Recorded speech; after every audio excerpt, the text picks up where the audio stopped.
like it's been ages since we had a game that didn't involve hours on the bus. What are your initial thoughts here at Fleetwood? Well, I suppose initially pleased that we're not on the bus again, because we know we're on that next week. We're in a run of games at the moment where I think by the time we play our next 2 away games, we would have had 2 home games in 8. So and those trips as well have been long trips on the road that make it a very difficult week. But we've managed to navigate our way around it, and we've got to carry on doing that. Last week was a tough week, but this week you've had a full week to prepare for the game and also to recover.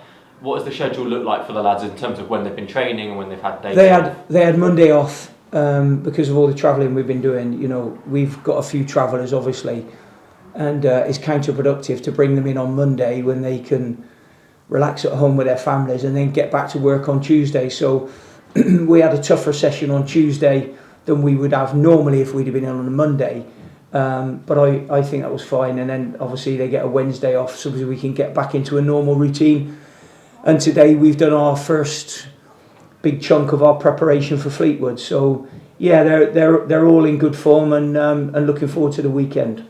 So we've taken points off both games last week. We've got Fleetwood coming up as well. How important is it to pick up positive results against teams that are in and around us in the league? Well, it's always important wherever you are in the league. I mean, every point is important wherever it is.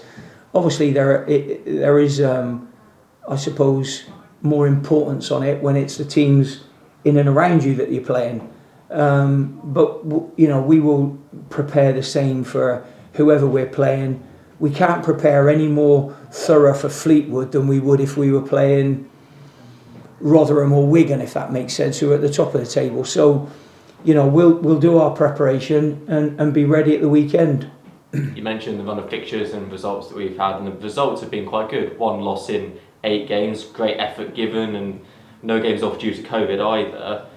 But the majority of the games have been away from home, and that's, as you mentioned, made it quite tough recently. Yeah, I mean, you know, when we look at what we've just had, you know, the run of games from Christmas, we've had no games off, no time off. So, you know, somewhere along the line we are going to sort of pay for that, where other teams have had a bit of a break in and around that Christmas period. But I think we've done very, very well. I think the incredible effort by the lads to keep us going. But that 8 games in sort of, I think it was about 34, 35 days, and a transfer window, just for good measure, thrown in on top. It has been, you know, a tough period for the lads. But you know, they're all young, vibrant, full of energy, and hopefully we can stay that way now for the rest of the season. We'll come to the transfer window in a second, but one of the bigger talking points from last Saturday's game was Luke Leahy missing his first game through injury in his career, as you told us. What's the latest with him? Yeah, well, he's getting better. We just got to wait and see whether he's going to get better enough by the weekend. Really, we don't quite know that at this moment in time. But it disrupted us a little bit as well, because it was on a Friday, and it was, you know, we'd already done a good chunk of the preparation, and then on the Friday when he pulled up in training, we weren't quite sure where he was, how bad he was, and ended up missing a back end of the prep a little bit. But because we are quite thorough in our preparation with things, we ended up doing a fair bit of work when we got to the hotel in a meeting room. So thankfully that wasn't too bad, and the lads ended up playing really well. So all in all, we're just waiting to see where Luke is closer to the time, really. We last played Fleetwood on Boxing Day, obviously fairly recently, when you can think about, you know, what you might expect. But they've, you know, obviously through January also strengthened their squad. What do you think we can expect from them on Saturday? Well, I think they've strengthened their squad a fair bit. I think Stephen's done a good job with them since he's gone in there. And as I said to the boys, you know, they will be ready for us this weekend. We've just got to make sure that we're double ready for them. Because obviously we've gone up there and got a positive result, but we've got to try and back that up and get the points at home this week. Now on to the transfer window that we've had. We'll come to more specifics later on, but we have 4 players in, a few lads out. What is your overall assessment of the January transfer window? 4 in, 4 out. You know, I think that's why my assessment. So yeah, I mean, I'm hoping that the lads that have come in, we've already seen Sekou, and he's getting up to speed now and knowing a little bit more about us.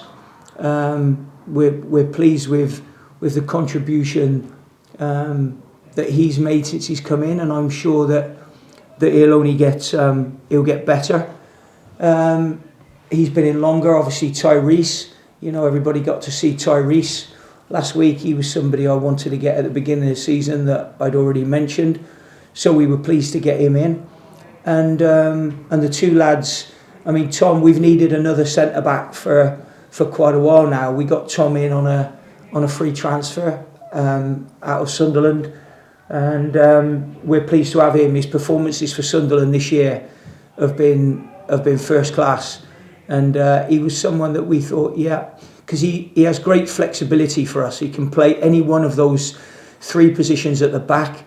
He can play right back, he can play left back, and I just think that flexibility that he brings to us back there will be invaluable in the time going forward. And we've needed for quite a while now a right-sided, a right-footed centre-back, because if anything happens to Ethan, we have to have a major shuffle round.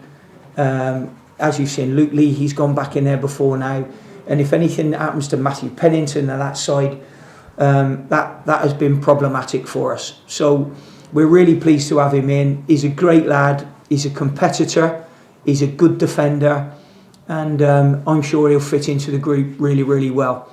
And then obviously to little Matty, who's he's a young boy. He reminds me very much of Nathaniel when Nathaniel first came in the door.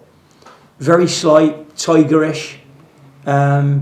Needs to, after my first session, I said, you know, we need to do some work with him. So I wouldn't be expecting too much off him. He's only a young boy, but he will be in and around our group and coached, and hopefully by the time he's gone back to Newcastle, he's gone back a better player. Hopefully that will happen. Game time, I've said to both him and the other loanees that have come in and all that they will need time to understand what we do and what it takes. I don't want them to be thrown in at the deep end or anything like that. So yeah, we're pleased with those four boys, and then obviously, you know, the lads that have gone out and gone back, you know, we wish them all the best for the rest of the season, and certainly in their careers. We spoke to Matty earlier, and he said that something he noticed almost immediately was how tight-knit the group of players we have here is. I guess that must be quite a pleasing thing to hear, and shows that, you know, what you're trying to create with this group of players. Well, I suppose it's been well documented that I speak about that a fair bit, don't I? And the lads do as well, and that's because it is actually there, you know. So that's why it gets brought up a lot, and it's good that he's seen that in such a short space of time. So we're pleased about that. And then you mentioned Nat, we'll get to a couple of them as well, but Nat left the final few minutes of the window. It was a disappointing one, but we got a good fee in for him and everything. But I think it was a disappointing one in the way it all happened and the transfer finally went through. I think that would be the disappointment in that one. I've spoken to the people that I need to speak to about that. And that one is done now. But you know, we've ended up getting an incredible fee for somebody who's only been here a short period of time. There's been a lot of work put into Nathaniel. We had, obviously, at the beginning of the season, we had him not knowing whether he was coming or going. And I don't necessarily mean that literally. I mean that in training. And then all of a sudden, you know, we were going to enter that again. I know that. So I suppose there's an element of disappointment that he's gone after the work that's been put into him. But I received a lovely text off of him yesterday. Not yesterday, what day is it today? It's Thursday today. So when he went on Monday, the following day he sent me a lovely text, and I managed to get back to him yesterday, and we swapped a text conversation, and it's really nice to have been at the start of what I would call his career, because a year ago he didn't have a career, but now it's been started, and you know, my staff, myself, the players that are already here, the supporters at Shrewsbury Town Football Club have helped a young man on his way. So we wish him all the best. I think the fee we've got for him is incredible for the work done in such a short space of time. So it's good business by the football club there. Another sort of slightly tougher one to ask you, but are there any other players you would have liked to get in, or other areas you would have liked to have covered over this window? Yeah, there is. I think it's been well documented really about the right wing back slot that we would have liked to have got, and everything was going really to plan until the last 24 hours of that window in a couple of positions, and then one of them didn't happen that we were really disappointed about, and it's very difficult to recover in the last 24 hours when you've got somebody absolutely nailed on to come to your football club. And I did actually mention to Elliot Bennett on Saturday that, you know, I wanted to get somebody else in there to share the load with him, but we just couldn't get it over the line. And then wherever else we went, we were chasing our tail, and you know, maybe one or two of the players that we perhaps could have got, I'm not sure they would have played. So I think all I would have been doing was just filling that squad, and I don't necessarily think that was what I wanted to do. So we might have to improvise sometimes and look at what we're going to do in that one.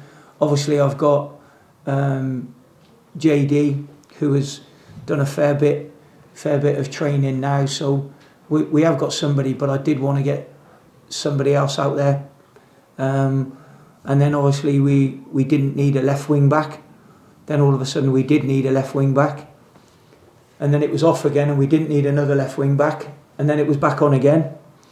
So it was an unbelievable window, and at the end it was so disappointing to not get the couple of lads that we wanted to get. But I think what we've done in there with the 4 in and 4 out has been good. And then finally, you mentioned it earlier, but having all these fixtures in January and then having the transfer window on top of that, how much more difficult does it make it? Does just add an extra thing to the mix that you've got to think about? Yeah, absolutely, yeah. And it what it does, it absorbs all of your time. It interrupts your sleep, because you've got, you know, we've had to prepare for games, and then in the meantime what we've got to do then is try and step away from the games, because you've got to give some attention to the transfer window. So that was the reason we ended up doing, I think, Sekou and Tyrese early in the window. So we were lucky with those. Unfortunately, with the other lads that we were looking to try and get in, aside from Matty and aside from Tom, those were the ones that we still were working on to try and get it to a point that we got it to with 48 hours of the window to go. And then all of a sudden it was the deal was off, in terms of one of them where the club didn't want the player to come out, and the other one where we sort of got hijacked at the last minute and the player went to another club because they could pay more money. who wasn't in the mix up to the time. But you know, that's just something you have to take that on the chin, and you have to move on and do the best for your team, your club, and that's what I did do, along with Keith, of course. Great. Thank you, Gaffer. Pleasure.